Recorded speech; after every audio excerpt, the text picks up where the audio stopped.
Les musées sont fermés, les volets clos, les lumières éteintes. Pas un bruit, seules des fines poussières qui voltigent dans la pénombre.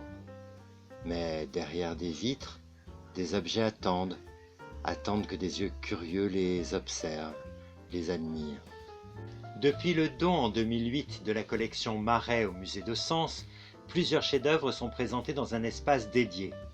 Des peintures flamandes et hollandaises des 7e et 17e siècles sont ainsi exposées, et parmi elles, deux appartiennent à la production du célèbre Peter Bruegel, né vers 1525, mort en 1569. Il est l'un des premiers à représenter l'hiver en tableaux monumentaux, insistant sur la représentation de la neige. Avec lui, l'hiver devient un sujet. Mort jeune, il laisse deux fils, Peter et Jan, qui à leur tour sont devenus peintres, Peter le Jeune et Jan de Velours.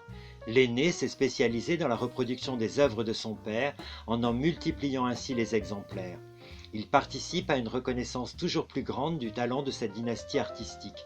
C'est certainement dans l'atelier de ce dernier qu'a été exécutée la reproduction du piège à oiseaux, ou trébuchet, dont l'original a été peint en 1565, vraisemblablement dans la région d'Anvers, et est conservé au musée des Arts Royaux de Bruxelles. Il s'agit d'une petite huile sur bois de 38 cm par 59. Cette scène naturaliste où l'on voit un village brabançon et des villageois qui patinent paisiblement sur une rivière gelée. Le temps paraît suspendu.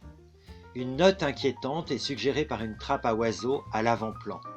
On a voulu l'interpréter de façon symbolique en la mettant en rapport avec l'idée de l'âme, les oiseaux en étant à l'époque un symbole.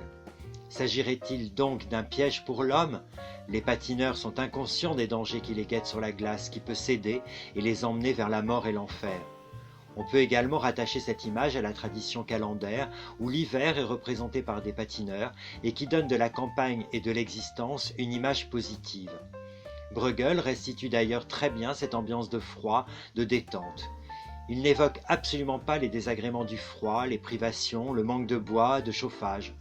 Cependant, il ne cherche pas à témoigner de cette période de refroidissement de la fin du XVIe siècle, car son but n'est pas de peindre pour l'histoire. Il faut plutôt voir ces tableaux comme un support à allégorie.